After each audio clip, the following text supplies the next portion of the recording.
సరే, మీకు దేవుని వాక్యాన్ని అందించడానికి ప్రభు నాకు ఇచ్చిన అవకాశాన్ని బట్టి ప్రభుకి నేను హృదయపూర్వకంగా వందనాలు స్తోత్రాలు చెల్లిస్తున్నాను. మనం దేవుని వాక్యాన్ని ధ్యానం చేద్దాం. దయచేసి మీ బైబిల్ తీయండి. అందరూ మీ బైబిల్ తీసి బైబిల్లో నుండి దానియేలు గ్రంథము మొదటి అధ్యాయము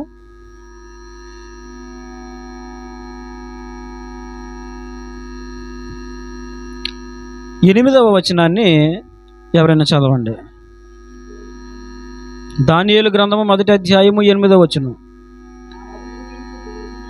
రాజు భుజించు భోజనమును పానము చేయు ద్రాక్షారసమును పుచ్చుకొని తన్ను అపవిత్రపరచుకొనకూడదని దానియేలు ఉద్దేశించి తాను అపవిత్రుడు కాకున్నట్లు వాటిని పుచ్చుకొనకుండా సెలవిమ్మని నపుంసకుల అధిపతిని వేడుకొనగా. చూడండి, రాజు భుజించు భోజనమును పానము చేయు ద్రాక్షారసమును పుచ్చుకొని తన్ను అపవిత్రపరచుకొనకూడదని దానియేలు ఉద్దేశించి. దానియేలు ఉద్దేశం ఏంటంటే, రాజు భుజించు దానిలోని నేను భుజిస్తే నేను అపవిత్రుడైపోతాను. బబులోను దేశానికి చెరగొనిపోబడినటువంటి చాలామంది ఇశ్రాయేలీల్లో దానియేలు కూడా ఒకడు. దానియేలు, షద్రకు, మేషకు, అబేద్నెగో అనే వారు ఉన్నారు, మనకు తెలుసు ఆ విషయం. ఆ బబులోను దేశంలో చెరలో వాళ్ళు ఉన్నప్పుడు బబులోను దేశపు రాజు అయినటువంటి నెబుకద్నెజరు ఏమన్నాడంటే, ఇశ్రాయేలీలలో అంటే ఇశ్రాయేలు రాజవంశములో ప్రముఖులై లోపము లేని సౌందర్యమును సకల విద్య ప్రావీణ్యతయు జ్ఞానమును కలిగి తత్వజ్ఞానము తెలిసిన వారైనటువంటి బాలురను కొందరిని ఏర్పరిచి వారిని నా సన్నిధిలోనికి తీసుకొచ్చి వారికి కల్దీల భాష, కల్దీల విద్య వారికి నేర్పించండి అని చెప్పి రాజు అయినటువంటి నెబుకద్నెజరు తన కింద ఉన్నటువంటి అధికారులకి ఒక ఆజ్ఞ జారీ చేశారు. ఆజ్ఞ జారీ చేయబడింది. ఇప్పుడు జారీ చేయబడిన ఆజ్ఞ ప్రకారముగా కింద ఉన్నటువంటి అధికారులు ఏం చేశారంటే, ఇశ్రాయేలు రాజవంశంలో కొంతమందిని ఏర్పరిచారు. అందులో షద్రకు, మేషకు, అబేద్నెగోలు, దానియేలు వీళ్ళు కూడా ఏర్పరచబడ్డారు. ఏర్పరచబడిన తర్వాత వాళ్ళు రాజు సన్నిధికి వచ్చారు. ఇప్పుడు అక్కడ కండిషన్ ఏంటంటే, కొంతకాలం వీళ్ళకి ట్రైనింగ్ ఉండాలి కదా. కాబట్టి వీళ్ళకి ఇక్కడే ట్రైనింగ్, అంతేకాదు వీళ్ళకి ప్రతిదినము రాజు భుజించు భోజనములో నుండే వీళ్ళకి ఆహారం పెట్టబడుతుంది. రాజు భుజించే పాత్రలోనిది ఏదైతే ఉందో అదే వీళ్ళకి ఆహారంగా ఇవ్వబడుతుంది. సరే, ఆజ్ఞ జారీ చేయబడింది. వీళ్ళు ఆ విషయాన్ని తెలుసుకున్నారు. మనకి రాజభోజనం వస్తుంది, ఇక నుంచి మనం ఏం తింటాం? రాజుగారి భోజనం అంటే మనం వదిలేసుకుంటామండి. సుబ్బయ్య గారు హోటల్ వెళ్ళారు ఎప్పుడైనా? సుబ్బయ్య గారు హోటల్ కొంతమంది వెళ్ళాలనుకుంటారు. నేను అనుకున్నాను, ఒకసారి వెళ్ళాలని అనుకున్నాను, ఇప్పుడు కాదులేండి. రాజు భుజించు ఆ పాత్రలోనిది ఎవరైనా భుజించాలని ఆశపడతారు. ఎందుకని? రాజు భోజనము చాలా ఉన్నతంగా ఉంటుంది, రకరకాల మంచి మంచి పదార్థాలతో కూడుంటుంది రాజుగారి భోజనం. అందుకని వీళ్ళకి అదే భోజనం పెట్టాలని రాజు ఆజ్ఞాపిస్తే, ఈ దానియేలు అంటాడు, నేను ఉద్దేశం కలిగి ఉన్నాను. అదేంటంటే, రాజు భుజించే ఆ పాత్రలో అపవిత్రమైనవి ఉన్నాయి. నేను ఒక ఉద్దేశం కలిగి ఉన్నాను. అదేంటంటే, నేను అపవిత్రపరచుకోను. ఇది నా ఉద్దేశం. నన్ను నేను అపవిత్రపరచుకోకూడదు అని నేను ఒక ఉద్దేశం కలిగి ఉన్నాను. కాబట్టి రాజు భుజించు పాత్రలోనిది మాకొద్దు, మా కోసం శాఖధాన్యాలు ఇవ్వండి అని అంటున్నాడు. ఆజ్ఞాపించింది ఎవరు? రాజు. రాజు మాటకి మనం ఎదురు మాట్లాడితే ఇక ఏమనుందా? రాజుగారు తలుచుకుంటే దెబ్బలో కొదువా? రాజుగారు ఏదైనా అనుకుంటే ఆయన చేయక మాంతాడా? రాజు ఒకరిని చంపాలంటే చంపగలడు, ఒకరిని బ్రతికించాలంటే బ్రతికించగలడు. ఒక విధంగా చెప్పాలంటే మనిషి తన పరిపాలనా కాలంలో తన పరిపాలన ఆ ప్రాంతాల్లో స్వాధీనంలో ఉన్నటువంటి ప్రజలు వారి యొక్క జీవము మరణమైన రాజు చేతిలోనే ఉంటుంది. చంపాలంటే చంపగలడు, బ్రతికించాలంటే బ్రతికించగలడు. అంత సామర్థ్యం కలిగినటువంటి రాజు. అలాంటి రాజుగారు భోజనం చెయ్యాలి అనంటే దానియేలు అంటాడు, నేను ఒక తీర్మానంతో ఉన్నాను. ఆ తీర్మానం ఏంటంటే నన్ను నేను అపవిత్రపరచుకోను. ఎందుకు నేను ఒక ధర్మశాస్త్రాన్ని కలిగి ఉన్నాను. ఆ ధర్మశాస్త్రంలో పవిత్రమైన ఆహారాలు, అపవిత్రమైన ఆహారాలు రాయబడ్డాయి. మేము ఏమి తినాలో ఏమి తినకూడదో రాయబడ్డాయి. మేము ఏమి తింటే పవిత్రంగా ఉంటామో ఏమి తింటే అపవిత్రమైపోతాం రాయబడ్డాయి. ఇప్పుడు రాజు పాత్రలో, రాజు గిన్నెలో మా దేహాన్ని అపవిత్రపరిచేటువంటి భోజన పదార్థాలు ఉన్నాయి. కాబట్టి ఆ భోజన పదార్థాలు మేము తినం.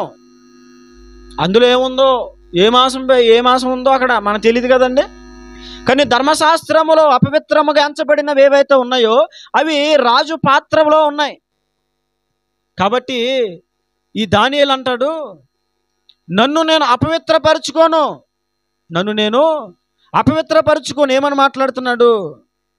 రాజు భుజించు భోజనమును పానము చేయు ద్రాక్షారసమును పుచ్చుకొని తన్ను అపవిత్రపరచుకొనకూడదని దానియేలు ఉద్దేశించి తాను అపవిత్రుడు కాకుండానట్లు వాటిని పుచ్చుకొనకుండా సెలవిమ్మని నపంసకుల అధిపతిని వేడుకొనెను. తన ఒక తీర్మానము కలిగి ఉన్నాడు. ఆ తీర్మానం ఏంటంటే నా దేహాన్ని, నా జీవితాన్ని నేను అపవిత్రపరుచుకోను. ఇది తీర్మానం, దానియేలు యొక్క తీర్మానం. నా జీవితాన్ని నేను అపవిత్రపరుచుకోను, నా జీవితాన్ని కాపాడుకుంటాను, పవిత్రంగా కాపాడుకుంటాను. ఒక తీర్మానం. మన జీవితంలో కూడా కొన్ని తీర్మానాలు ఉండాలి. అందులో ఒక తీర్మానం ఏంటంటే నన్ను నేను అపవిత్రపరుచుకోను, నా పవిత్రతను నేను కాపాడుకుంటాను అనే తీర్మానం మనకు ఉండాలి. ఈ రోజున ఎక్కడ చూసినా పవిత్రతను కాపాడుకునే వాళ్ళు చాలా తక్కువ మంది మనకు కనిపిస్తున్నారు సమాజంలో. వివాహం కాకముందే తమ దేహాలు అపవిత్రపరుచుకునే యవనస్తురాలు లేకపోలేదు. వివాహమైన తర్వాత కూడా తమను తాము అపవిత్రపరుచుకున్నటువంటి తండ్రులు లేకపోలేదు, తల్లులు కూడా లేకపోలేదు. వివాహమై భార్య ఉన్న తర్వాత కూడా మరొకరితో అక్రమ సంబంధం పెట్టుకొని తమ శరీరాలు అపవిత్రపరుచుకొనినటువంటి పురుషులు లేకపోలేదు. వివాహమైన తర్వాత భర్తను మోసగించి వేరొక పురుషునితో అక్రమ సంబంధం పెట్టుకునేటువంటి ఎవరో భార్యలు లేకపోలేదు. కానీ దేవుడు ఈ ఉదయం మనతో మాట్లాడుతున్న మాట ఏంటంటే ఒక తీర్మానం మనం చేసుకోవాలి. అదేంటో తెలుసా? నన్ను నేను అపవిత్రపరుచుకోను, నేను పవిత్రంగా జీవిస్తాను. ఈరోజున చాలామంది తమ జీవితంలో అపవిత్రతనే కలిగి ఉంటున్నారు. అక్రమ సంబంధాలు పెట్టుకొని అపవిత్రతను కలగజేసుకుంటూ ఉంటే చాలామంది ఇంకను దుర్వ్యసనాలకు లోబడి తమ దేహాలు అపవిత్రపరుచుకుంటున్నారు. కొంతమంది అంటారు, ఏంటి త్రాగితే తప్పేంటండి, త్రాగితే మన దేహం అపవిత్రమైపోద్ది. రాజు పాత్రలోనిది ఉన్న ద్రాక్ష రసము త్రాగి తను అపవిత్రపరుచుకోనకూడదని దానియేలు ఉద్దేశించి అది నాకు వద్దు, ఎందుకని నేను అపవిత్రమైపోతాను.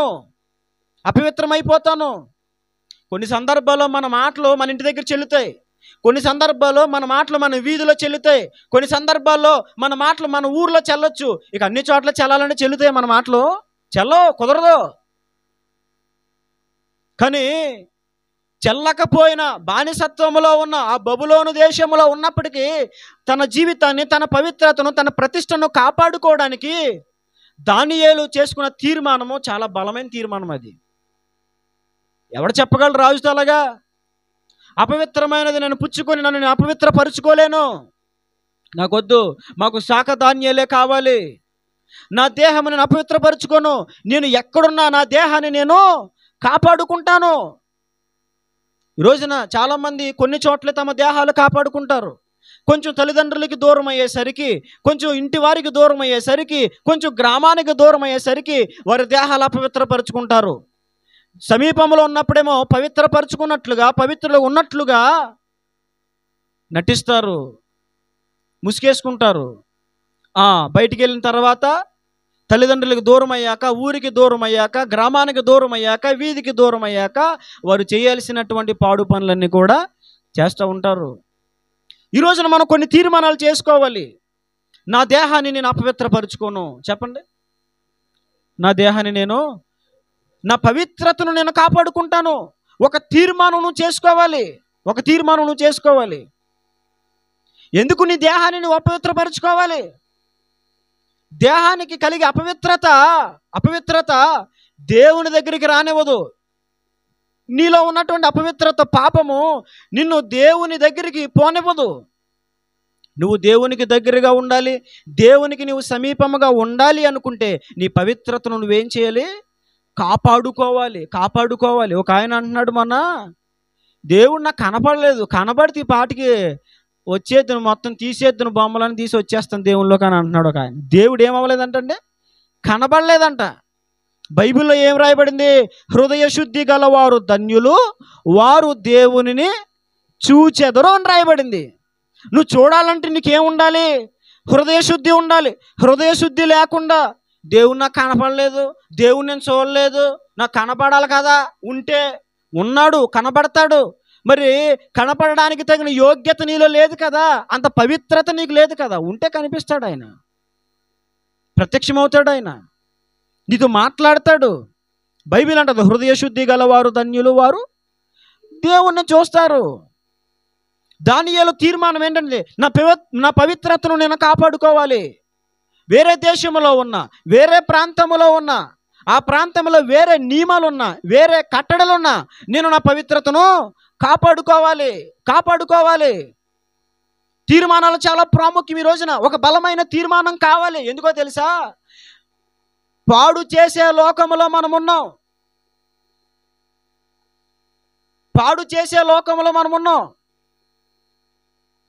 సాతాను ఎవరిని పాడు చేద్దామని ఎప్పుడు చూస్తూ ఉంటాడు. కొన్ని తీర్మానాలు మనకు లేకపోతే మనము పాడైపోయే అవకాశం ఉంది. మనలోనికి అపవిత్రత వచ్చే అవకాశాలు ఉన్నాయి. కాబట్టి కొన్ని తీర్మానాలు మనకి, కొన్ని చోట్లకి వెళ్ళినప్పుడు కొన్ని ఆచారాలు మనల్ని పాటించమంటారు, కొన్ని నియమాలు మనల్ని పాటించమంటారు. మనమేమో తీర్మానంతో ఉండేవాళ్ళం. అదవుతుందా? వ్యర్థమైనటువంటి ఆచారాలు మనము పాటించకూడదు. పితృ పారంపర్య ఆచారాలు మనము పాటించకూడదు. పెద్దోళ్ళ మూఢనమ్మకాలు మనము పాటించకూడదు. మనము ఏది పాటించినా, మనము ఏది చేసినా దానికి ఒక సరైనటువంటి ఒక కారణం ఉండాలి, సరైన ఒక రీజన్ ఉండాలి. అది లేకుండా ఎవరు ఏది చెప్తే అది మనం చేసేసాం అనుకో, నేను చెప్తున్నాను, నీ దేహం అపవిత్రమైపోతుంది. నీ దేహము అపవిత్రము కాకుండానట్లుగా, నీ జీవితం అపవిత్రము కాకుండానట్లుగా నువ్వు కొన్ని తీర్మానాలు చేసుకోవాలి. అందులో మొదటి తీర్మానం, నా పవిత్రతను నేను కాపాడుకోవాలి. అన్యాచారాలను చేపెట్టావా, నీ పవిత్రత పాడైపోతుంది. వ్యర్థమైన ఆచారాలు నువ్వు చేతులు కలిపావా, నీ పవిత్రత పాడైపోతుంది. నీ పరిశుద్ధతను నువ్వు కోల్పోతావు. దానియేలు అయితే ఒక తీర్మానంతో ఉన్నాడు. రాజు ఆజ్ఞ జారీ చేసిన, రాజు చెప్పిన మాట నేను చేయలేను, ఎందుకని అది నా ధర్మశాస్త్రానికి వ్యతిరేకంగా ఉంది, దేవుడు నాకు ఇచ్చిన ఆజ్ఞలకు వ్యతిరేకంగా ఉంది. దేవుడు ఏది చెప్తున్నాడో అది మనము చెయ్యాలి. దానికి వ్యతిరేకమైన మాట ఎవరు చెప్పినా, దానికి వ్యతిరేకమైనటువంటి ఆజ్ఞ ఎవరు చెప్పినా, దానికి వ్యతిరేకమైనటువంటి కట్టడ లేదా ఆచారం ఎవరైనా మీకు చెప్పినా దాన్ని మీరు ఆచరించవలసిన అవసరం లేదు. బాగా గుర్తుపెట్టుకోవాలి ఈ మాటలో. అతడైతే పవిత్రత కలిగి ఉన్నాడు. అబ్బా రాజుగారి భోజనం వచ్చేసినారా, కొట్టేమరా, ఛాన్స్ వేసే మొక్క కక్క అన్నాడా? లేదు, అనలేదు. ఏం చేశాడు మరి? తన పవిత్రతను అబ్బా మనకి ఎద్దు మాసం, కుక్క మాసం, నక్క మాసం అన్నీ వచ్చేసినాయి ఇంకో వేసే కుమ్మే అన్నాడా? అనలేదు. మరి ఏం చేశాడు? తన పవిత్రతను కాపాడుకున్నాడు. పవిత్రత కాపాడుకోవడం కోసం రాజు భుజించు పాత్రలో ఉన్నటువంటి ఆహారాలు కోరుకోలేదు. నీ పవిత్రత కాపాడబడాలంటే కొన్ని సందర్భాల్లో కొన్ని నువ్వు వదులుకోవాల్సి వస్తుంది. అర్థమవుతుందా? అమ్మా మాట్లాడకూడదు. ఇక ఇలా తిరిగిపోండి. మీరు అటు తిరిగారంటే నేను ఇటు ఉన్నాను కదా, మీరు అటు వెళ్ళిపోయారా? ఎలా తిరగండి, ఎలా తిరిగిపోండి. హాన్సీ చెప్తున్నాను మీకు వాక్యం, నేను చెప్తున్నాను. ఏం చేయాలండి? మన పవిత్రతను మనం కాపాడుకోవాలంటే కొన్ని సందర్భాల్లో మనం కొన్ని వదిలేసుకోవాలి, కొన్ని త్యాగాలు చేయాలి. అంతేకాదు స్థిర తీర్మానాలు మనము చేసుకోవాలి. అతడిలో ఒక తీర్మానం, నా పవిత్రత నేను కాపాడుకోవాలి, నా పవిత్రతను నేను కాపాడుకోవాలి. పరపురుషుడు కనిపించినప్పుడు, పరపురుషుడు ప్రేరేపిస్తున్నప్పుడు నువ్వేం చేయాలి? ఏం చేయాలి? సై అంటావా? కాదు. ఏం చేయాలి? నువ్వు నీ పవిత్రతను నువ్వు కాపాడుకోవాలి. పరస్త్రీ నీకు కనబడినప్పుడు, పరస్త్రీని ప్రేరేపిస్తున్నప్పుడు, పరస్త్రీ ఓరచూపులు కళ్ళు సకిలిస్తున్నప్పుడు ఏం చేయాలి? నువ్వు ప్రొసీడ్ అయిపోవాలా? కమిట్ అయిపోవాలా? కాదు. ఏం చేయాలి? అమ్మో, నా పవిత్రతను నేను కాపాడుకోవాలి, నా పవిత్రతను నేను కాపాడుకోవాలి. యోసేపుని ప్రేరేపిస్తూ ఉంటే ఏం చేశాడు యోసేపు? ఆ స్త్రీ ప్రేరేపణలు లొంగిపోయాడా? లేదు. తన పవిత్రతను కాపాడుకున్నాడు, తన పరిశుద్ధతను కాపాడుకున్నాడు. ఈ ఉదయం ఒక తీర్మానం చేసుకోవాలి. అదేంటంటే, నా పవిత్రతను నేను కాపాడుకోవాలి, నా పవిత్రతను నేను కొట్టు కొబ్బరికాయ అంటారు, కొట్టేస్తావా? వాళ్ళు కొట్టుకుంటారు, అవి వాళ్ళ నియమాలు, మనకు అవసరం లేదు. కట్టు గుమ్మడికాయ అంటాడు, కట్టేస్తావా? పడగొట్టే అక్కడ ఇక్కడ కట్టు అని అంటాడు, కట్టేస్తావా? ఎందుకని? అవి దేవుడు మనకు చెప్పలేదు. ఈ రోజు మంచిది కాదు, అప్పుడు బయలుదేరు, పలానా రోజు నెల్లు అని అంటారు, చేస్తావా? ఈరోజున విచారకరమైన విషయం ఏంటో తెలుసండి. మా ఊరి దగ్గరలో చిలకంపాడు అని ఒక ఊరు ఉంది, అక్కడ దగ్గరలో ఆకితీపాడు అని ఒక ఊరు ఉంది. అక్కడ ఒక పెళ్లి జరిగింది. వివరాలు చెప్పను కానీ విషయం చెప్తాను. అక్కడ పెళ్లి జరిగింది. వీళ్ళకి పెళ్లి కుదిరింది. ఏం కుదిరిందండి? పెళ్లి కుదిరింది. పెళ్లి ఇప్పుడు ఎవరు చేయాలి? క్రైస్తవుల పెళ్లి ఎవరు చేస్తారండి? ఎవరు చేస్తారా? చాకులేనా? నేను పంతులు గారు అనుకుంటున్నాను. కాదా? కాదా? సేవకులుగా చేస్తారు. సేవకులు కదా పెళ్లి చేసేది. వీళ్ళు సేవకులు పెళ్లి చేసేదైతే పెళ్ళి తారీఖులకి ఎక్కడికి వెళ్ళారు అనుకుంటున్నారు? ఎవరండి? ఎవరు? పెళ్లి తారీఖులు ఎవరు? పెళ్లి తారీఖు పంతులు, పెళ్లి చేసేదేమో పాదిరి. పంతులు గారితోనే పెళ్లి చేయించుకోవచ్చు కదా. తారీఖులేమో పంతులు గారితో, పెళ్ళేమో పాదిరి గారితోనా? అంటే రెండు పడవల మీద కాళ్ళు వేయడం. ఉంటే మనం పరిపూర్ణంగా దేవునిలో ఉండాలి. నువ్వు వేరే ఆచారాల్లోకి తలదూర్చావంటే, వేరే ఆచారాల్లోకి అడుగు పెట్టావంటే, వేరే ఆచారాలకు నీ చేతులు కలుపుతున్నావంటే అపవిత్రత నీకు అంటుకుంటుంది. అపవిత్రత దరి చేరకుండా మన జీవితాలు మనము కాపాడుకోవాలి. ఒక స్థిర తీర్మానం మనం చేసుకోవాలి, నా పవిత్రతను నేను కాపాడుకోవాలి. అతడు తన పవిత్రతను కాపాడుకోవాలని తీర్మానం కలిగిన వాడు కాబట్టే రాజు భుజించును దానిలో నుండి నేను భుజించి నేను అపవిత్రుని కాలేను, అపవిత్రునిగా నేను చేసుకోలేను. అమ్మో వద్దు. భారతదేశ సాంప్రదాయ ప్రకారం అండి, భారతదేశ సాంప్రదాయం కట్టే ఏంటిది? కట్టే భారతదేశ సాంప్రదాయము కాస్త మనం ప్రక్కన పెడితే వాక్య సాంప్రదాయం ఏం చెప్తుంది మనకి, అది ఆలోచించాలి. ఇలాగే తమకు తాము చాలామంది అపవిత్రతను కలగజేసుకుంటున్నారు. దానియేలు అంటే ఒక స్థిర తీర్మానము, నేను పవిత్రంగా జీవించాలి అనే ఒక స్థిర తీర్మానం మనకి ఉండాలి. ఇదే వాక్యములో అతనిలో ఉన్నటువంటి మరొక స్థిర తీర్మానం మనకు కనిపిస్తుంది. ఏంటి తెలుసా? నేను నా దేవుని ధర్మశాస్త్రమును గైకోవాలి, దానికి పూర్తిగా నేను లోబడాలి. పవిత్ర జంతువులేవో అపవిత్ర జంతువులేవో, పవిత్ర పశువులేవో అపవిత్ర పశువులేవో, పవిత్ర పక్షులేవో అపవిత్ర పక్షులేవో ధర్మశాస్త్రంలో వ్రాయబడింది. ఏది నిషేధమైనదో, నిషేధించబడినదో, ఏది నిషేధించకూడనిదో బైబిల్లో చాలా స్పష్టంగా రాయబడింది. ఇవన్నీ ధర్మశాస్త్రంలో రాయబడినాయి. ఇప్పుడు వేటి ప్రకారముగా అతడు నడుస్తున్నాడు దానియేలు? ఎందుకు నేను అపవిత్రుని అయిపోతానని అంటున్నాడు? ధర్మశాస్త్రంలో వ్రాయబడింది, ఈ ఆహార పదార్థములు మీరు తింటే అపవిత్రులైపోతారు, కాబట్టి నేను తినకూడదు. ఎందుకని? నా దేవుడు నాకు ఇచ్చిన ధర్మశాస్త్రములు ఇది తినకూడదు, ఇది తింటే నేను అపవిత్రుని అయిపోతానని రాయబడి ఉంది. అంటే రెండవ తీర్మానం ఏంటో తెలుసా? నేను నా దేవుని వాక్యమునకు లేదా ధర్మశాస్త్రమునకు సంపూర్ణంగా లోబడాలి, సంపూర్ణంగా లోబడిపోవాలి. ఈరోజున దేవుని వాక్యమునకు సంపూర్ణంగా లోబడే వాళ్ళు మన కళ్ళ ముందు చాలా తక్కువ మంది కనబడుతున్నారు. మీరు గమనించారో లేదో? దేవుని వాక్యమునకు సంపూర్ణంగా తమను తాము అప్పగించుకుని వారు చాలా తక్కువ మంది కనిపిస్తున్నారు ఈ రోజున. వాక్యము మనకి తెలిస్తే సరిపోదు. వాక్యము 10 సార్లు 20 సార్లు చదివితే సరిపోదు. నేను 30 సార్లు చదివేశాను బైబిల్ అంటారు కొంతమంది. వాక్యం మాకు తెలుసండి అంటారు చాలామంది.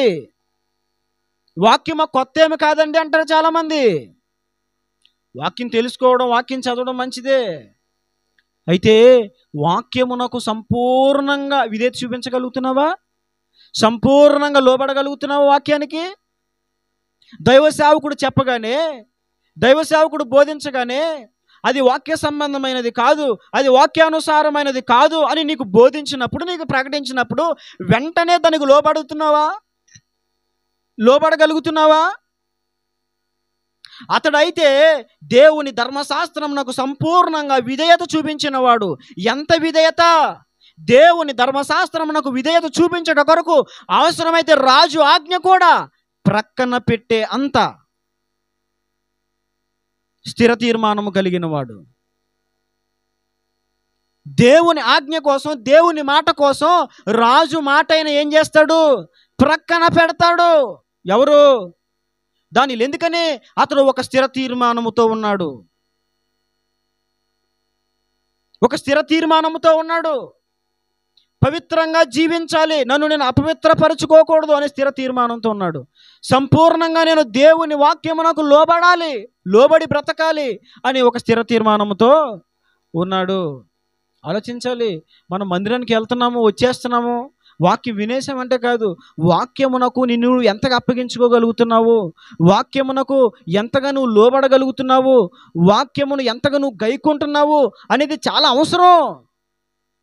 నువ్వు ఎన్ని ప్రసంగాలు విన్నా, ప్రఖ్యాతిగాంచినటువంటి సేవకుల ప్రసంగాలు విన్నా, నువ్వు దానికి లోబడలేకపోతే నువ్వెన్ని వాక్యాలు విన్నా వేస్టే. నీకు వాక్యం ఎంత తెలిసినా వేస్టే. తెలిసిన ఒక్క వాక్యమైనా నువ్వు దాన్ని ఆచరణలో పెట్టగలగాలి. నువ్వు విన్న ఒక్క వాక్యమైనా దానికి నువ్వు లోబడగలగాలి. నీకు జారీ చేయబడింది ఒక్క ఆజ్ఞ అయినా నువ్వు దానికి సంపూర్ణంగా విధేయత చూపించగలగాలి. అది వాక్యమునకు లోబడి జీవించడం. వాక్యమునకు లోబడి జీవించే వాళ్ళే కదా దేవుని కావాలి. యేసుప్రభు ఒకసారి ఏమన్నారు చూడండి, బైబిల్ నుంచి ఒక వాక్యాన్ని మీకు చూపిస్తాను. లూకా సువార్త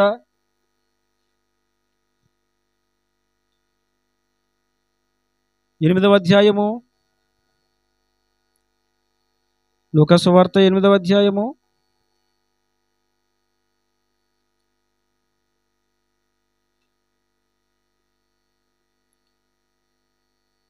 19, 20, 21 వచనాలు చదవండి.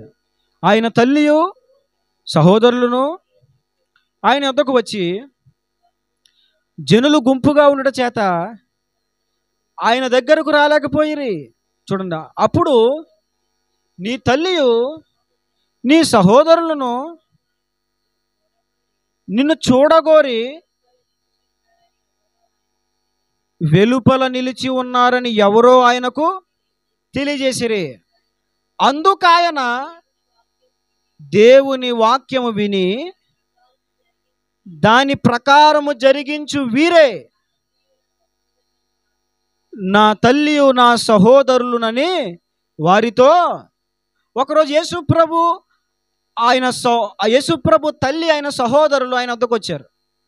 జనులు గుంపుగా ఉన్నందున యేసుప్రభు తల్లి యేసుప్రభు సహోదరులు ఆయన చేరలేకపోయారు, దగ్గరికి వెళ్ళలేకపోయారు. ఈలోపు ప్రభా ఇదిగో నీ తల్లి నీ సహోదరులు వచ్చారు, అక్కడ నుంచి ఉన్నారు, నీ కోసం వెయిట్ చేస్తున్నారు అని అంటే ప్రభు ఏమన్నారు తెలుసా? కొన్ని చోట్ల రాయబడింది, ఆయన చుట్టూ పారజూచి ఏం చూసండి, ఆయన శిష్యుల వైపు చూపించి, ముందుగా ఆయన శిష్యుల వైపు చేయి చూపించక ముందు ఆయన ఏమన్నా తెలుసా? ఎవరు నా తల్లి, ఎవరు నా సహోదరులు అంటున్నాడు. ఆయన అంటాడు, ఎవరు నా తల్లి, ఎవరు నా సహోదరులు? ఎవరంట?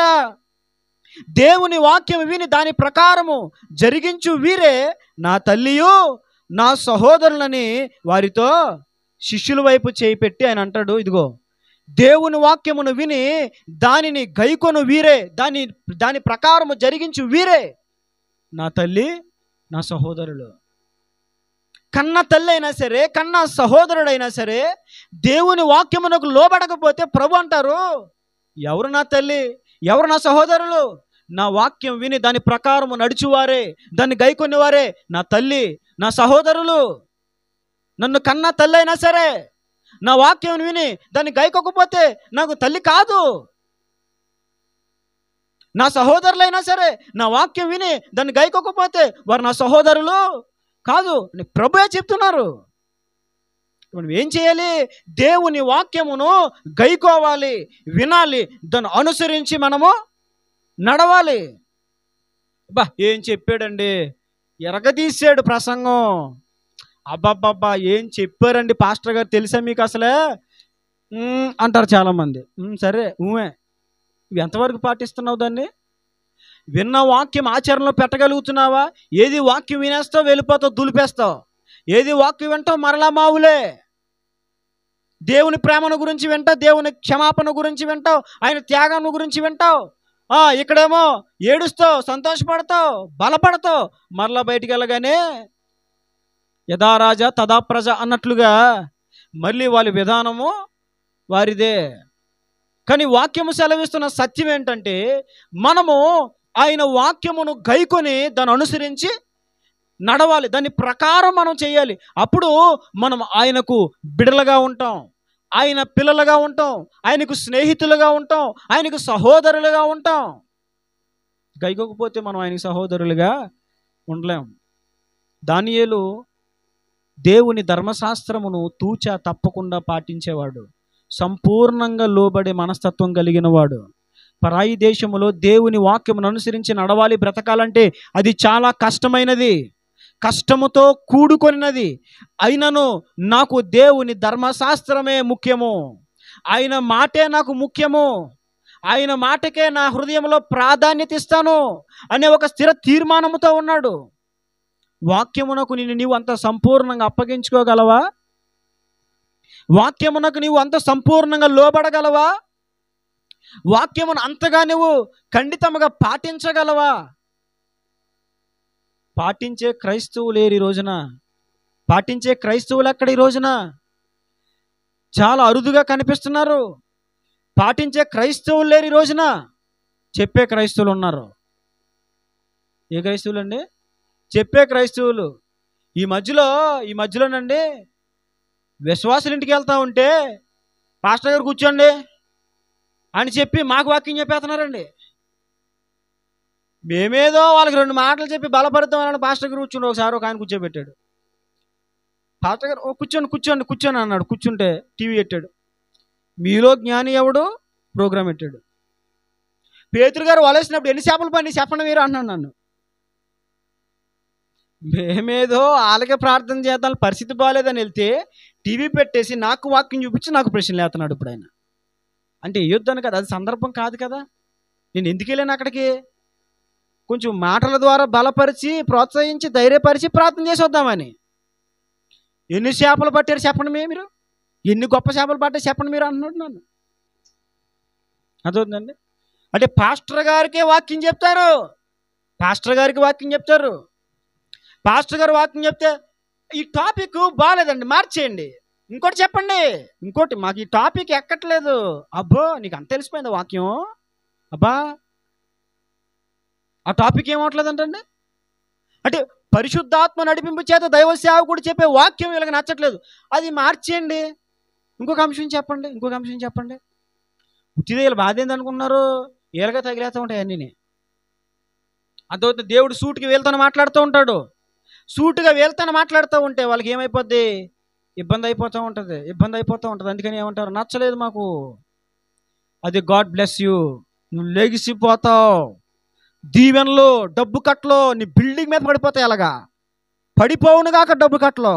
బంగారం మీద బంగారము, చైన్ మీద చైను, గొలుసు మీద గొలుసు, నీ వీళ్ళకు 4 ఉంగరాలు యేసు నామములో ప్రవచిస్తున్నానంటే, ప్రభా నీకు స్తోత్రం నాయనా, ప్రభా నీకు వందనాలు. దేవుడు నన్ను ఎంతగా బలపరిచాడు తెలుసా, దేవుడు నన్ను ఎంతగా లేవనెత్తాడు తెలుసా. అబ్బా వీటిని మాత్రం ఏమొచ్చేస్తుందండి? దేవుడు ఎంత మంచిగా మాట్లాడాడు తెలుసా అంటారు.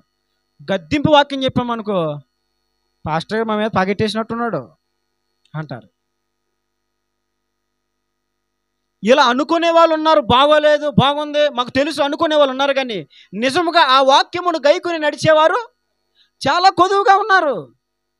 మనం ఈ ఉదయం దేవుని వాక్యమును విని దానిని గైకొనేవారుగా ఉందుముగాక. ఆమేన్. గైకొందాం, ఒక తీర్మానం చేసుకుందాం. ప్రభువా, ఏది ఏమైనా నేను నీ వాక్యమును గైకుంటానయ్యా, నీ వాక్యమునకే నాకు నా జీవితంలో ప్రాధాన్యతనిస్తాను ప్రభువా, నీ వాక్యమునకే నేను లోబడతాను తండ్రి, నీ వాక్యమునకు నన్ను నేను సంపూర్ణంగా అప్పగించుకుంటాను ప్రభువా అనే ఒక స్థిర తీర్మానము ఈ ఉదయం మనం చేసుకోవాలి. దానిలో ఉన్నటువంటి తీర్మానాలు, ఈ తీర్మానాలు మీకు ఒక విషయం చెప్తున్నాను. మనము కొన్ని తీర్మానాలు కలిగి ఉన్నప్పుడు దానికి తగినటువంటి ప్రతిఫలము రిజల్ట్, దానికి తగిన ఆశీర్వాదము దేవుడు ఇస్తాడు. అర్థమవుతుందా? ఇతడు బబులోను దేశానికి వెళ్ళిపోయాడు, తీర్మానం ప్రక్కన పెట్టేశాడా, ప్రతిష్టను ప్రక్కన పెట్టేశాడా? ఎందుకు మా దేశంలోంచి మేము చెరగొనిపోయి ఇక్కడికి వచ్చేసాం, ఇంకా భక్తి ఎందుకు, ఇంకా ధర్మశాస్త్రం ఎందుకు, ఇంకా వాక్యం ఎందుకు, ఇంకా నీతి ఎందుకు, ఇంకా నియమం ఎందుకు, ఇంకా పవిత్రత ఎందుకు, ఇంకా పరిశుద్ధత ఎందుకు, ఇంకా యథార్థంగా బ్రతకడం ఎందుకు, ఇంకా ప్రార్థన ఎందుకు, దేవుని మందిరానికి వెళ్ళడం ఎందుకు అని అనుకున్నాడా? లేదు. తన పవిత్రతను ఆ దేశంలో బానిసత్వములో ఉన్నప్పటికీ తన పవిత్రతను కాపాడుకోవడానికి స్థిర తీర్మానం చేసుకున్నాడు. నీ పవిత్రతను నువ్వు కాపాడుకున్నప్పుడు, నీ యథార్థతను నువ్వు కాపాడుకున్నప్పుడు, నీ ప్రతిష్టను నువ్వు కాపాడుకున్నప్పుడు, నీ నీతిని నీ భక్తిని నువ్వు కాపాడుకున్నప్పుడు, దేవుని వాక్యమునకు లోబడడానికి నీ జీవితాన్ని అప్పగించినప్పుడు, సంపూర్ణంగా దానికి విధేయతను చూపించినప్పుడు, నీ జీవితానికి కొన్ని సందర్భాలు ఇబ్బందులు ఉంటాయి, ఇరుకులు ఎదురవుతూ ఉంటాయి, కష్టాలు ఎదురవుతూ ఉంటాయి, అవమానాలు ఎదురవుతూ ఉంటాయి, నిందలు ఎదురవుతూ ఉంటాయి, శ్రమలు ఎదురవుతూ ఉంటాయి, వ్యతిరేకతలు ఎదురవుతూ ఉంటాయి. ఎదురైన స్థిరమైన తీర్మానంతో నువ్వు వెళ్ళగలిగితే తీర్మానము తర్వాత దేవుడు నీకు ఒక ఆశీర్వాదాన్ని ఇస్తాడు. దేవునికి మహిమ కలుగును గాక. అతడు తీర్మానం ఏంటి? పవిత్రతను నేను కాపాడుకోవాలి, నా పవిత్రతను నేను కాపాడుకోవాలి. రాజు ఆజ్ఞ దానియేలు పవిత్రతను చెడగొట్టే విధంగా ఉంది రాజు ఆజ్ఞ. కానీ ఏం చేశాడు దానియేలు? ఇది చిన్న విషయం కాదు, మనం చిన్నగా ఆలోచించవచ్చు దీన్ని, కానీ ఇది చిన్న విషయం కాదు. రాజు ఆజ్ఞాపించిన ఆజ్ఞకు వ్యతిరేకంగా మనం మాట్లాడితే ఇక మనకు ఉండదు, ఇక జీవితం ఉండదు, ఇంకా అయిపోయినట్టే మన పరిస్థితి. కానీ అతడు తన తీర్మానమును ఏం చేస్తున్నాడు? కాపాడుకుంటున్నాడు, తన పవిత్రతను కాపాడుకుంటున్నాడు. అతడు వాక్యమునకు లోబడి జీవించే విషయంలో చాలా శ్రద్ధ కలిగి ఉన్నాడు, స్థిర తీర్మానం కలిగి ఉన్నాడు. దేవుని వాక్యమునకు లోబడి జీవించే విషయంలో మీరున్నారా? పవిత్రతను కాపాడుకోగలుగుతున్నారా? పవిత్రతను కాపాడుకోగలుగుతున్నారా? దేవుని వాక్యమునకు లోబడే విషయంలో ఒక స్థిర తీర్మానం కలిగి ఉన్నారా? లేదు నేను లోబడాలి, లేదు దేవుని వాక్యమునకు లోబడి. ఏంటి అంత శ్రద్ధ ఎక్కడ మన క్రైస్తవులకి ఈ రోజున? వాక్యాన్ని వినేయడం, వెళ్ళిపోవడం, తేలిగ్గా తీసుకోవడం, సిల్లిగా తీసుకోవడం. వాక్యం అంటే ఆనాటి భక్తులైతే వాక్యాన్ని చాలా సీరియస్గా తీసుకున్నారు. దేవుడు చెప్పిన ఒక్క మాట పట్టుకొని ఆ మాటను గైకొనే విషయంలో తిప్పలు పడ్డారు, శ్రమలు పడ్డారు, ఇబ్బందులు ఎదుర్కొన్నారు. అయినను వారు దేవుని మాటకే విధేయత చూపిస్తూ వచ్చారు. ఇతడు అలాగే స్థిర తీర్మానం కలిగి ఉన్నాడు. దేవుని వాక్యమును గైకొనే విషయంలో, తన పవిత్రతను కాపాడుకునే విషయంలో. అదే విధముగా చూడండి, దానియేలు మరొక కోణం మనకు కనిపిస్తుంది. మనందరికీ తెలిసినటువంటి మాటే అది. దానియేలు గ్రంథంలోనే చూడండి, 6వ అధ్యాయము 10వ వచనం, 3వ వచనం, 3వ లైను. 6వ అధ్యాయము 10వ వచనం, 3వ లైను. యథాప్రకారముగా అనుదినము ముమ్మారు మోకాళ్ళుని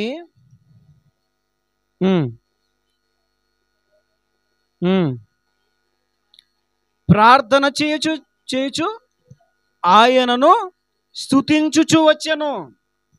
యథాప్రకారముగా అతని తీర్మానములో 3వ విషయం ఏంటంటే స్థిరమైన భక్తి జీవితము కలిగిన వాడు. ఏ జీవితం అండి అది? స్థిరమైన భక్తి జీవితం. స్థిరమైన భక్తి జీవితం అంటే ఏంటండి? స్థిరమైన భక్తి జీవితం అంటే ఏంటి? నిత్యము బ్రతికిన దినములన్నిట. హనోకు గురించి రాయబడింది కదా, అతడు 300 సంవత్సరములు దేవునితో నడిచాడని రాయబడింది. 300 సంవత్సరాలు దేవునితో నడిచాడు. స్థిరమైన భక్తి జీవితము కలిగి మనము జీవించాలి. ఈ రోజున భక్తి అంటే ఏంటనుకున్నారు? ఈ రోజున భక్తులు ఎవరో చెప్పనా? ఈనాటి భక్తులు 40 రోజులు భక్తులు. ఇప్పుడు భక్తులు ఎవరండి? 40 రోజులు ఎప్పుడు చేస్తారు భక్తి? 40 రోజులు భక్తి చేస్తారు. మాసం నేను తిన్ను, చెప్పులు వేసుకోను. ఏంటి? మంచం ఎప్పుడు పడుకోను. ఏంటిది? 40 రోజులు భక్తి. క్రైస్తవుల భక్తి 40 రోజులు భక్తి కాదు. చాలామంది భక్తులు ఏ భక్తులు? క్రిస్మస్ భక్తులు. ఏ భక్తులు అండి ఇలా? క్రిస్మస్ భక్తులు, ఇంకా ఈస్టర్ భక్తులు, ఇంకా చెప్పాలి. జనవరి 1 వీళ్ళందరూ ఎప్పుడు కనబడతారు మందిరంలో? ఈ కుర్రోళ్ళందరూ చూడండి. ఈ కుర్రోళ్ళందరూ ఈ జనవరి 1 ముందు వరకు, ఈ క్రిస్మస్ ముందు వరకు, ఈ ఈస్టర్ ముందు వరకు వీళ్ళు ఏం చేస్తారు తెలుసా? ఆ సినిమా హాల్ చుట్టూ తిరుగుతూ ఉంటారు, అమ్మాయిల చుట్టూ తిరుగుతూ ఉంటారు. వీధి పక్కన, వీధి మూలన ఏమేస్తారు? ఏమంటారు అన్నట్లే? చెప్పండి, మీకు తెలుసు కదా. సెటప్పా ఏదంటారు కదా, వేస్తారు. మీటింగ్లు వేస్తారు. ఆ వీధి మూలన అక్కడ ప్రోగ్రాములు, మీటింగ్స్ పెడతా ఉంటారు వెళ్ళి వీళ్ళందరూ కలిసి. వీడేం చేస్తాడు ఇప్పుడు? వీడు క్రిస్మస్కి వచ్చేసి డ్యాన్స్ రా నేర్పించేస్తానంటారు. ఇప్పుడు దాకిడికి భక్తి లేదు. ఇప్పుడు ఏం నేర్పిస్తారంటే వీడు డ్యాన్స్. ఏమన్నా మీకు విషయం చెప్పనా? ఇలాగ క్రిస్మస్లకి, జనవరి 1కి డ్యాన్సులు నేర్చుకుంటాము, క్రిస్మస్కి డ్యాన్సులు వేస్తాము, జనవరి 1కి డ్యాన్సులు వేస్తాము అని చెప్పి ప్రేమ వ్యవహారాల్లో చిక్కుకున్న వాళ్ళు ఉన్నారు. తెలుసా మీకు? నాకు తెలిసి నేను చూశాను. అనుభవపూర్వకంగా నేను ఆ విషయాన్ని చెప్పగలను. నేను చూశాను. ఆడవాళ్ళు మగవాళ్ళు డ్యాన్సులు నేర్చుకోవడం, డ్యాన్సులు వేసుకుంటూ ఏంటిది ఇప్పుడు? వీళ్ళిద్దరూ డ్యాన్సులు వేస్తూ ప్రేమలో డ్యాన్స్ నేర్చుకోవడానికి వెళ్ళి ప్రేమలో పడి పెళ్ళిళ్ళు చేసుకున్న వాళ్ళు కూడా ఉన్నారండి. దరిద్రం చూసారా? ఏ భక్తులలో? క్రిస్మస్ భక్తులు. ఏ భక్తులలో? ఈస్టర్ భక్తులు. ఏ భక్తులలో? 40 రోజులు ఉపవాస ప్రార్థనల భక్తులు. 40 రోజులే దేవా ప్రార్థన. 41వ రోజున చూసుకో ఇక చెలరేగిపోతూ ఉంటారు. 41వ రోజు వచ్చేసరికి ఏమైపోతారండి? కొంతమంది ఉపవాసం ఉంటారు. ఉపవాసం ఉన్నప్పుడు చక్కగా నిదానంగా ఉంటారు. ఉపవాసం ఒక్కసారి ముగించారా, మొక్క మీద మొక్క, కక్క మీద కక్క, రకాల మీద రకాలు. ఇక మనం చూస్తే అనుకుంటాం, బాబోయ్ ఏంట్రా బాబు, ఏమైపోతారా బాబు, ఏమన్నా అయిపోతా అంటావా అనిపిస్తూ ఉంటుంది. అలా లాగెత్తా ఉంటారు. 40 రోజులు భక్తి అదవుతుందా? ఈ దానియేలు అలాంటి వాడు కాదు. యథాప్రకారముగా. ఎలాగా? యథాప్రకారం అంటే ఏంటి? అతడు ప్రతిదినము దేవుని సన్నిధిలో ప్రార్థన చేస్తాడు, దేవునిని స్తుతిస్తాడు. యథాప్రకారముగా పరిస్థితులు ఎలా ఉన్నా, స్థితిగతులు ఎలా ఉన్నా, కుటుంబీకులు ఎలా ఉన్నా, బంధువులు ఎలా ఉన్నా, తోటివారు ఎలా ఉన్నా, తోటి ఉద్యోగస్తులు ఎలా ఉన్నా, అతని పరిస్థితి ఎలా ఉన్నా యథాప్రకారముగా ముమ్మారులో దేవుణ్ణి స్తుతించుచు ప్రార్థించుచు ఉన్నాడు. యథాప్రకారము అంటే స్థిరమైన భక్తి అనుభవము. ఏది రోజున స్థిరమైన భక్తి అనుభవం ఏది? వేకువజామునే కనీసం ఉదయమైన వేకువజామునే లేచి ప్రార్థన చేసే అనుభవం మనకుందండి. ఏమంటే సంవత్సరం నుంచి వేకువజామునే లేచి నేను ప్రార్థన చేసుకున్నానండి, సంవత్సరం బట్టి ఆగకుండా అన్న వాళ్ళు ఎవరైనా ఉన్నారా? సంవత్సరం బట్టి ఆగకుండా వేకువజామున లేవగానే ప్రార్థన చేసుకుంటున్నానండి, నేను దేవునితో మాట్లాడతానండి ఖచ్చితంగా అన్న వాళ్ళు ఎవరైనా ఉన్నారా? లేదు. ఎందుకని? స్థిర తీర్మానం లేదు మనకి. నేను స్థిరమైన భక్తి జీవితం కలిగి ఉండాలనేటువంటి తీర్మానము లేదు. మనకి ఏం కావాలి? నేను స్థిరమైనటువంటి భక్తి జీవితం కలిగి ఉంటాను అనే తీర్మానం మనకి కావాలి, చేసుకోవాలి మనం. ఆ దానియేలు ఎలా అయితే నా పవిత్రతను నేను కాపాడుకోవాలని ఒక తీర్మానం చేసుకున్నాడు, ఎలా అయితే నేను వాక్యమునకు ధర్మశాస్త్రమునకు సంపూర్ణంగా లోబడాలి, దాన్ని గైకోవాలని తీర్మానం చేసుకున్నాడు, దినమునకు ముమ్మార్లు నేను ప్రార్థించాలి, దేవుని స్తుతించాలి అనేటువంటి తీర్మానంతో ఉన్నాడు. అలాంటి తీర్మానాలు మనకి ఉండాలి. అలాంటి తీర్మానాలు ఉన్నప్పుడు దేవుడు గొప్ప ఆశీర్వాదాలు మనకి ఇస్తాడు. అదవుతుందా? అందుకే బైబిల్లో ఒక మాట రాయబడింది చూడండి, నేను చెప్తాను. సామెతల గ్రంథము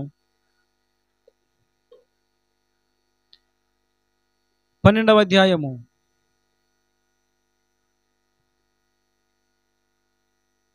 3వ వచనం. భక్తిహీనత వలన ఎవరునూ స్థిరపరచబడరు, నీతిమంతుల వేరు కదలదు.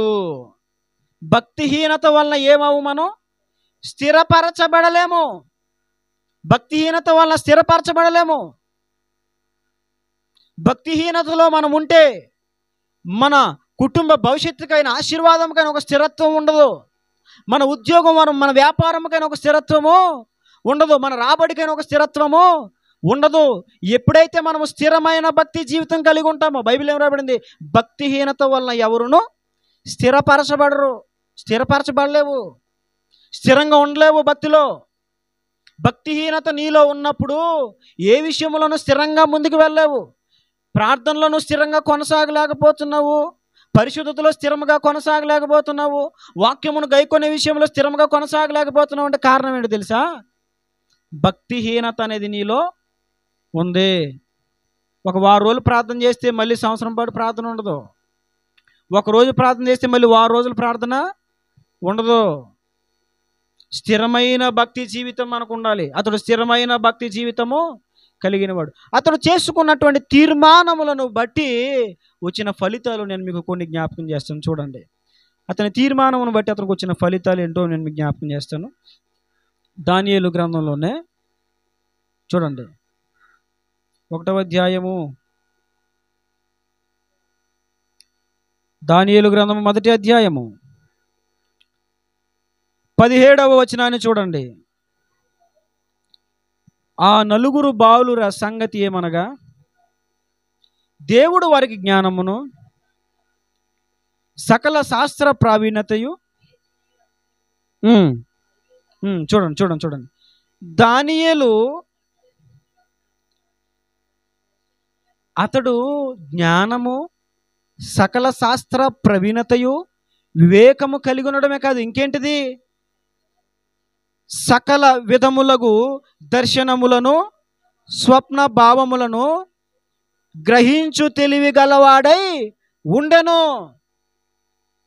కొన్ని తీర్మానాలు నీ జీవితంలో ఉంటే దేవుడు నిన్ను ఆత్మీయ జీవితంలో వర్ధిల్లింపజేస్తాడు. ఇతను ఏ విధంగా ఉన్నాడు తెలుసా? సకల విధములకు దర్శనములను, స్వప్నములను గ్రహించు తెలివి గలవాడై ఉన్నాడు. అర్థమవుతుందండి? నువ్వు ఏ కళ చెప్పినా, ఏ దర్శనాన్ని చెప్పినా దాని భావాన్ని ఏం చేస్తాడు? ఏమండి, దేవుడు ఎంత గొప్ప ఆ ధన్యతను, గొప్ప వరాన్ని దానియేలుకి ఇచ్చాడు తెలుసా? ఒకరోజు రాజుగారి కళ అయింది. ఈయన కళ మర్చిపోయాడు, కళ భావం కూడా మర్చిపోయాడు. ఇప్పుడు అంటున్నాడు ఈయన, నాకే కళ మీరే చెప్పాలి, భావం మీరే చెప్పాలి. అక్కడ తీసుకొచ్చారు ఎవరినే? ముందు దానియేలు కాదండి, ముందు ఎవరిని తీసుకొచ్చారు? బాగుంది. ఐగుప్తు దేశంలో ఉన్నటువంటి శకునగాండ్రు, గారడి విద్య కలిగిన వారిని, అర్థమవుతుందా? వీళ్ళందరినీ కూడా తీసుకొచ్చి రాజు అంటున్నాడు, రే నాకు కళ అయిందిరా, ఆ కళ భావం మీరు చెప్పాలరా అని అంటే ఎలా అన్నారు? రాజా తమరు కళను చెప్పండి, మేము దాని భావమును వివరిస్తాము అంటే, ఎటకారం చేస్తున్నారా మీరు? ఎటకారం ఉందేంటరా? కాలం గడపడానికి మీరు ఏసలు వేస్తున్నారు ఇలాగా?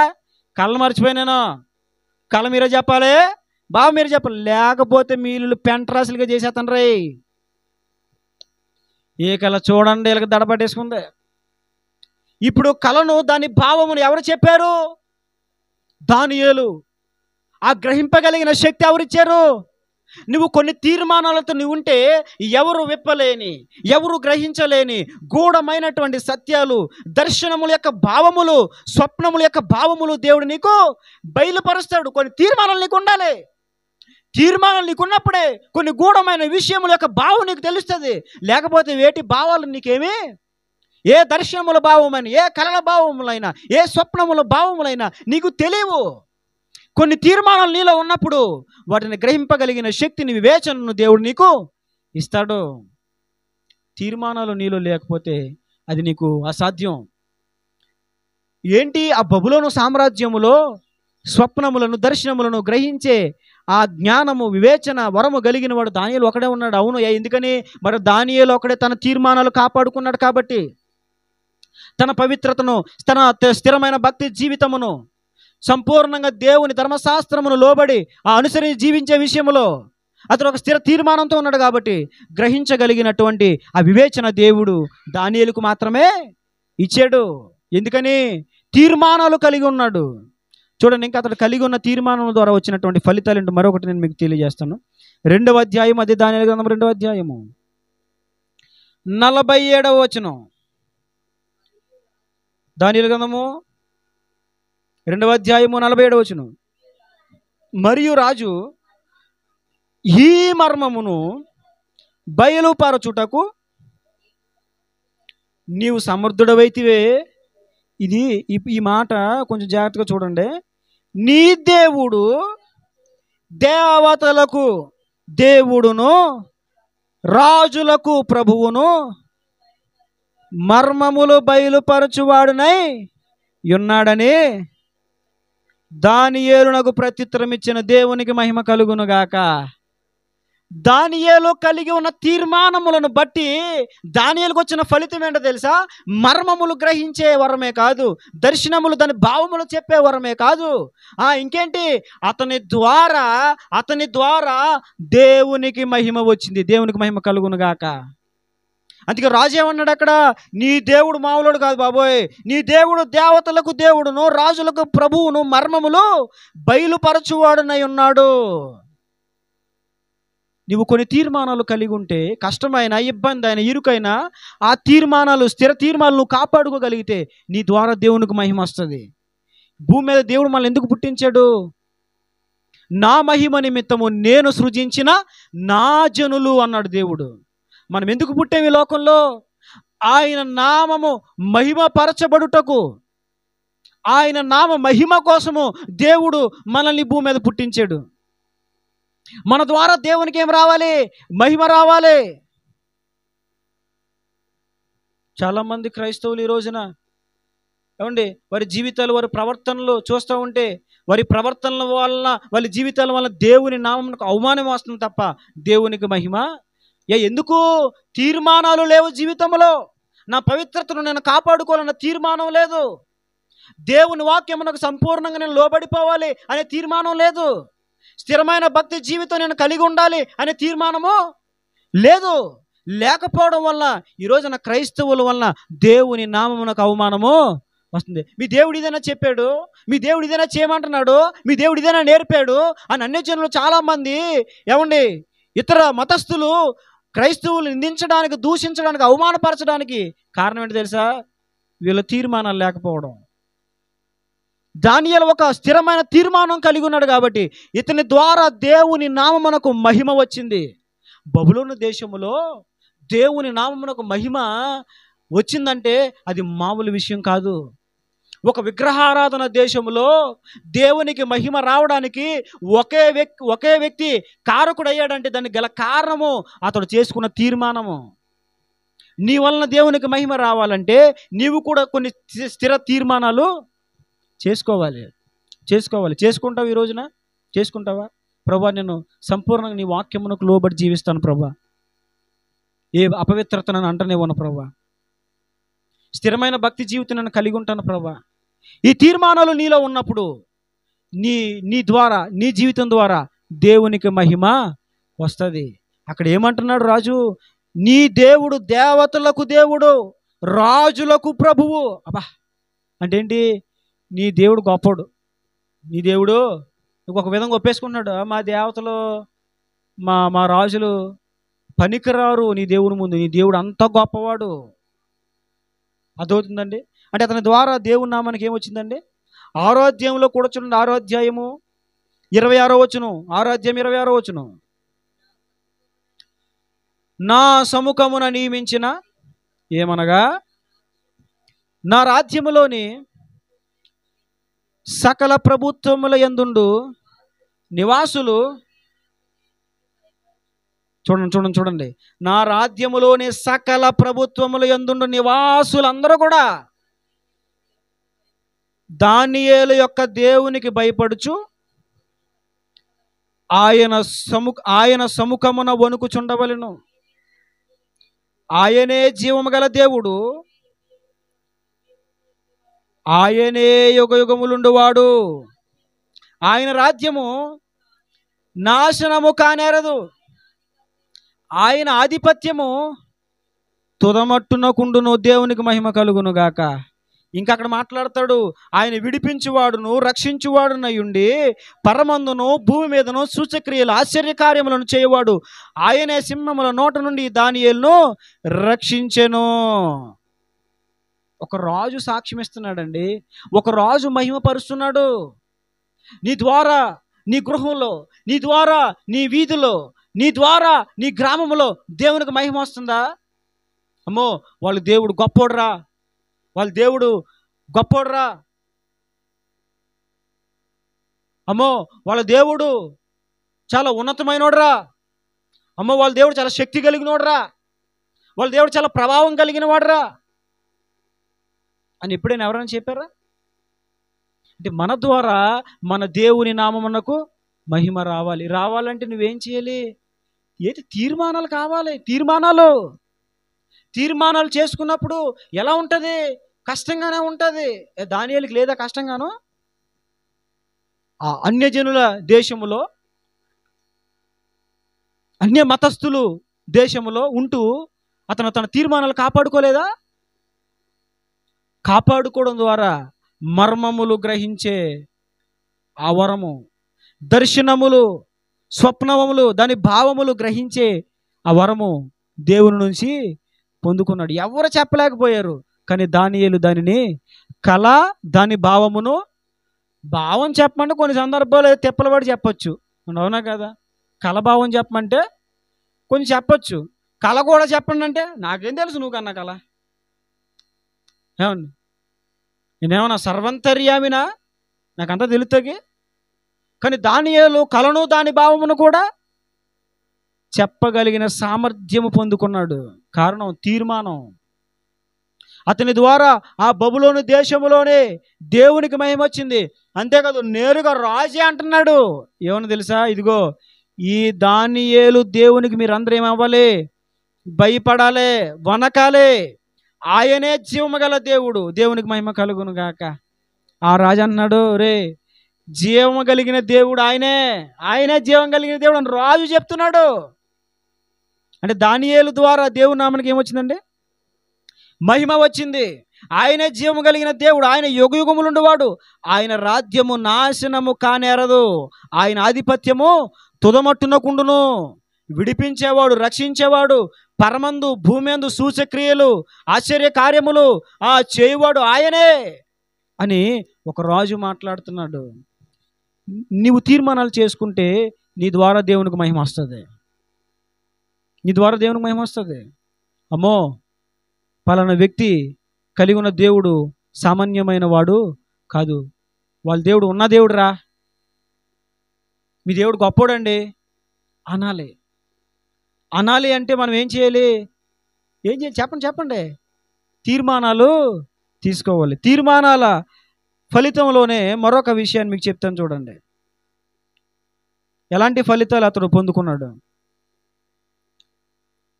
2వ అధ్యాయంలో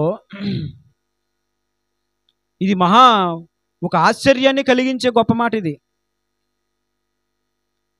2వ అధ్యాయంలో 46వ వచనం చదవండి. అంతట రాజగు నెబుకద్నెజరు దానియేలునకు సాష్టాంగ నమస్కారము చేసి, అయ్య బాబోయ్, ఇది నేను చదువుతూ ఉంటేనండి నాకు కొద్దిసేపు అసలు ఏం అర్థం అవ్వలేదు. నాకు అర్థం అవ్వలేదు.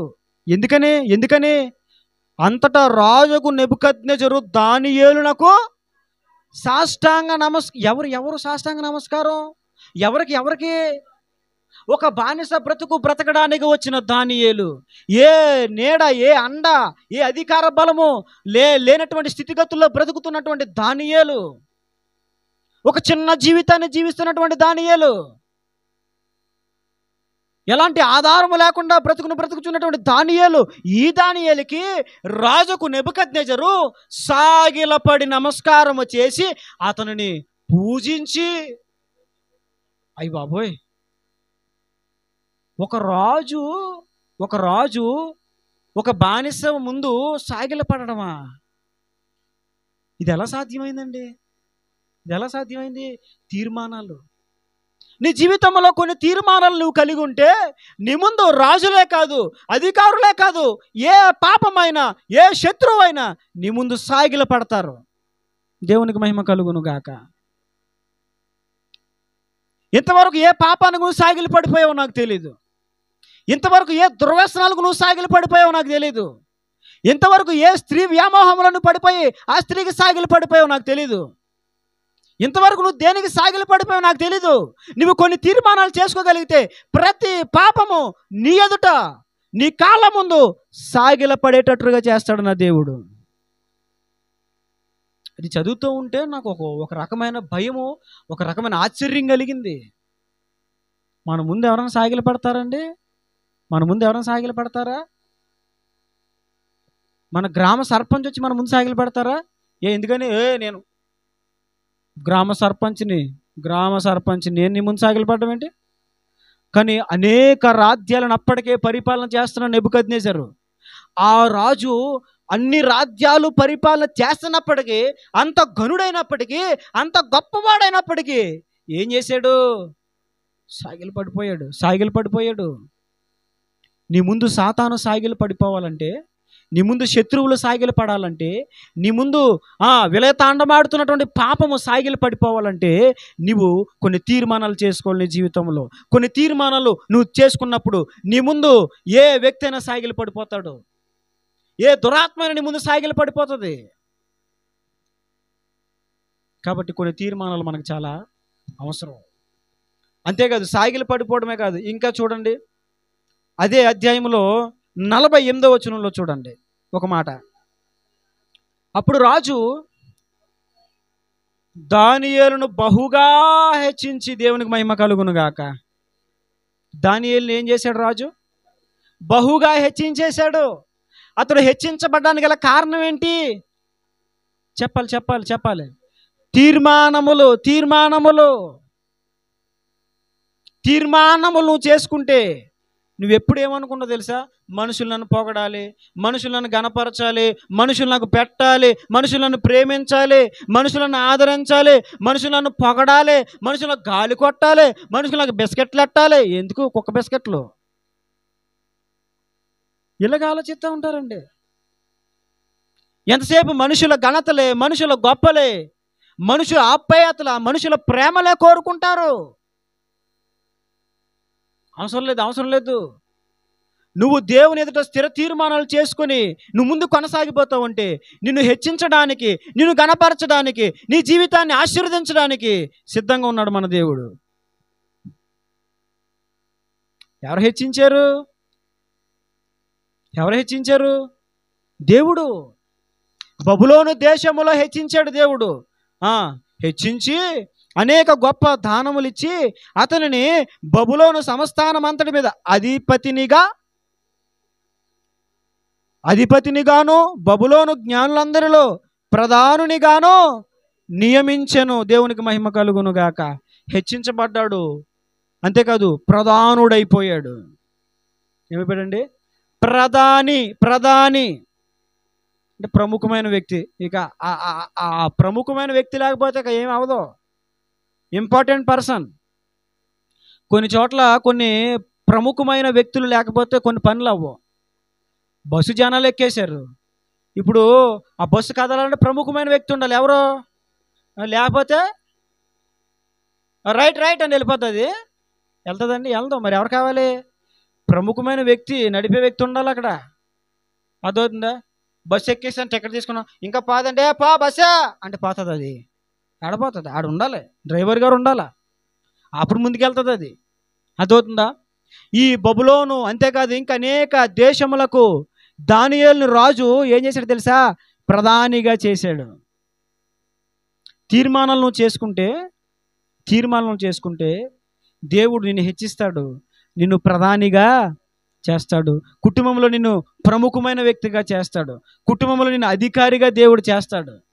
ఈరోజు నేను అందరూ నీ మాట ఏంటి లెక్కేంటి అని అనొచ్చు. కానీ నువ్వు తీర్మానాలు చేసుకుని ముందుకెళ్తే నిన్ను ప్రముఖమైన వ్యక్తిగా దేవుడు చేస్తాడు. అమ్మ నువ్వు ఉండాలమ్మా, నువ్వు ఉండాలి ఖచ్చితంగా. ఈ విధంగా దేవుడు చేస్తాడు. అర్థమవుతుందా? తీర్మానం నీకుంటే నీ జీవితాన్ని, నీ ఆత్మీయతను, నీ ఆత్మీయ జీవితాన్ని దేవుడు ఏం చేస్తూ ఉంటాడు? హెచ్చిస్తాడు. నీ పరిస్థితులను మారుస్తాడు దేవుడు, నీ స్థితిగతులను మారుస్తాడు. అయితే నువ్వు కలిగి ఉండవలసినవి తీర్మానం. కొన్ని తీర్మానాలు కలిగి ఉండాలి. చూడండి, ఇంకా కొన్ని మాటలను మీకు జ్ఞాపకం చేస్తాను బైబిల్ నుంచి. నేను చెప్పేస్తాను, అవి రెఫరెన్సులు చాలా ఉంటాయి కాబట్టి నేను కొన్ని రెఫరెన్స్లన్నీ క్రోడీకరించి మీకు ఒక విషయాన్ని మీకు చెప్తాను. ఇప్పుడు దానియేలు అతడు సకల విద్యలు అభ్యసించి దర్శనములు స్వప్నములను గ్రహించి మనస్సు కలిగిన వాడై ఉన్నాడు. అంతేకాకుండా అతని ద్వారా దేవునికి మహిమ వచ్చింది. అతని ముందు రాజు కూడా సాగిలపడ్డాడు. అతని జీవితం హెచ్చించబడింది. అతడు ఒక ప్రధానిగా మారిపోయాడు. అంతేకాదు, ఇంకోటి ఏంటి తెలుసా? జరగబోయే వాటిని తెలుసుకోగలుగుతున్నాడు. ఏం తెలుసుకున్నాడండి? ఏం జరగబోతుంది? సోదమ్మా సోది, జరిగిన చెప్తాను, జరగబోయే చెప్తాను, సోదమ్మా సోది. ఇది కాదు, అదవుతుందా? వాళ్ళు సోది అంటేనే సోది, ఏం ఉండదు అక్కడ. అదవుతుందా? కానీ దానియేలు దేవుని నుంచి ఎలాంటి కృపను పొందుకున్నాడంటే అతడు జరగబోతున్న వాటిని కూడా గ్రహించగలుగుతున్నాడు. జరగబోయే వాటిని తెలుసుకుంటున్నాడు. యుగాంతంలో జరగబోయే కొన్నిటిని దేవుడు దానియేలుకి తెలియజేశాడు. అంత్య దినాల్లో ఏం జరగబోతుందో, ఏం సంభవించబోతుందో అదవుతుందా? ఎలాంటి పరిణామాలు సంభవించబోతున్నాయో ఇక్కడ మీరు చదివితే దానియేలు గ్రంథంలో అవన్నీ కనిపిస్తాయి.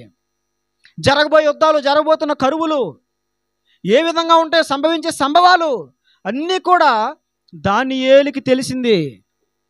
దూత ద్వారా దేవుడు తెలియజేశాడు, దర్శనముల ద్వారా దేవుడు తెలియజేశాడు. కారణం ఏంటి? తీర్మానాలు. నీ జీవితంలో ఏం జరుగుతుందో నీకు తెలియదు. నీ పిల్లల భవిష్యత్తు ఏమవుతుందో నీకు తెలియదు. రేపనే దినాన్ని ఏం జరుగుతుందో నీకు తెలీదు. అర్థమవుతుందా? నీ జీవితంలో ఏం జరగబోతుందో నీకు తెలియాలి అంటే నువ్వు కొన్ని తీర్మానాలు చేసుకోవాలి. ఈరోజున చాలామంది భవిష్యత్తును గురించి చాలా చింతపడిపోతూ ఉంటారు. ఏం జరుగుతుందో వాళ్ళకి అర్థమవుతుంది, ఏం చేయాలో వాళ్ళకి అర్థమవుతుంది, ఎలా వెళ్ళాలో వాళ్ళకి అర్థమవుదు. రేపనే దినాన్ని ఎలా ఉంటుందో వాళ్ళకి తెలియదు. ఎప్పుడేమైపోద్దా భయం, ఎక్కడేమైపోద్దా భయం, ఎవరేం చేసేస్తారో భయం, చేతిలో ఉన్న డబ్బులు సరిపోతాయో లేదో తెలియదు, ఉద్యోగం ఉంటుందో ఊడిపోతుందో డౌటు, రేపు పొద్దున ఫ్యూచర్ ఎలా ఉంటుందో తెలియదు, పిల్లలకు పెళ్ళిళ్ళు ఎలా చేయాలో తెలియదు, వాళ్ళ భవిష్యత్తులు ఏంటో తెలియదు, ఆందోళన, భయం. నువ్వు కొన్ని తీర్మానాలు కలిగి ఉంటే నీ భవిష్యత్తు ఎలా ఉండబోతుందో దేవుడు నీకు చాలా స్పష్టంగా చూపిస్తాడు. జరగబోయే వాటిని దేవుడు దానియేలుకు చూపిస్తున్నాడు. అంటే కొన్ని తీర్మానాలు మనం కలిగి ఉంటే వాటి ద్వారా కొన్ని ఆశీర్వాదాలు మనం పొందుకుంటాం. హెచ్చించబడలేదా దానియేలు? ప్రధానిగా చేయబడలేదా దానియేలు? ఘనపరచబడలేదా? అతని ముందు రాజు సాగిలపడలేదా? కాబట్టి కనీసం ఒక 3 తీర్మానాలను చేసుకోగలిగితే దేవుడు నీ జీవితంలో అనేకమైన గొప్ప కార్యాలు చేస్తాడు. దానియేలు కలిగి ఉన్న తీర్మానాలను బట్టి అతని జీవితము అంచెలంచెలుగా దేవుడు ఎలా హెచ్చిస్తూ వచ్చాడో మనం చూస్తూ ఉన్నాం. దానియేలు కలిగి ఉన్న తీర్మానాలను బట్టి దేవుడు అంచెలంచెలుగా దానియేలును ఎలా ఘనపరుస్తూ వచ్చాడో మనం బైబిల్లో చూస్తూ ఉన్నాము. అలాంటి తీర్మానాలు చేసుకుంటావా ఈ మధ్యాహ్నం? అలాంటి ఒక తీర్మానంలోకి వస్తారా? ప్రభా, నా పవిత్రత నేను కాపాడుకుంటాను, నా పరిశుద్ధత నేను కాపాడుకుంటాను ప్రభా, ఏ అపవిత్రత నాలోనికి రానివ్వను, ఏ అపవిత్రత నాలోనికి చొరబడనివ్వను ప్రభా, నా తీర్మానాన్ని, నా ప్రతిష్టను, నా పవిత్రతను నేను కాపాడుకుంటానయ్యా. నీ వాక్యమునకు లోబడి విషయంలో శ్రమ ఎదురైనా నేను నీ వాక్యమునకే లోబడి ఉంటానయ్యా, నీ వాక్యమునకే కట్టుబడి ఉంటాను ప్రభా, నీ వాక్యమునకు నేను సంపూర్ణ విధేయతను చూపిస్తాను ప్రభా. వాక్యమునకు సంపూర్ణ విధేయత చాలామంది చూపించలేకపోతున్నారు. కారణం ఆడు చేశాడా? ఆడు లోబడ్డా? ఈ పాస్టర్ గారు లోబడ్డారా వాక్యానికి? ఆ విశ్వాసం లోబడిందా వాక్యానికి? అర్థమవుతుందండి? ఆ సంఘం లోబడుతుందా వాక్యానికి? అని ఏం చేస్తున్నారు చాలామంది, లోబడలేక లోబడని వాడితో పోల్చుకుంటున్నారు ఈ రోజున. కానీ దానియేలు అలాంటి వాడు కాదు. సంపూర్ణంగా నేను దేవుని వాక్యమునకు లోబడాలి అనేటువంటి ఒక స్థిర తీర్మానము కలిగిన వాడు. నువ్వు కూడా ఒక తీర్మానం చేసుకోవాలి. నా పవిత్రత నేను కాపాడుకుంటాను ప్రభా, నీ వాక్యమునకు నేను సంపూర్ణంగా లోబడతాను ప్రభా. నేను తీర్మానం చేసుకున్నాను, ఇక మీదట నీ వాక్యమునకే నా జీవితంలో ప్రాధాన్యత. ఇక మీదట నేను కేవలం నీ వాక్యమునకు మాత్రమే లోబడి జీవిస్తాను ప్రభా. ఇక మీదటి నుంచి నేను ఒక స్థిరమైన భక్తి జీవితమును కలిగి జీవిస్తాను ప్రభా. నువ్వు ఈ 3 తీర్మానాలు చేసుకో, 3 తీర్మానాలు కలిగి ఉంటే నేను చెప్తున్నాను, దేవుడు నీ జీవితంలో కార్యాలు చేస్తాడు. ఇలాంటి తీర్మానాలు చేసుకున్నటువంటి దానియేలు యొక్క జీవిత పరిస్థితుల్ని దేవుడు ఎలా మార్చాడు, అతనిని దేవుడు ఎలా ఆశీర్వదించాడో మనం చాలా స్పష్టంగా విన్నాం. కాబట్టి కొన్ని తీర్మానాలు మీరు చేసుకోండి. మీ తీర్మానాలు దేవుడు ఘనపరిచి స్థిరపరచును గాక. ఆమేన్. దేవుడి వాక్యం మన వెనుకలు దీవించి ఫలింపచేయును గాక. ఆమేన్.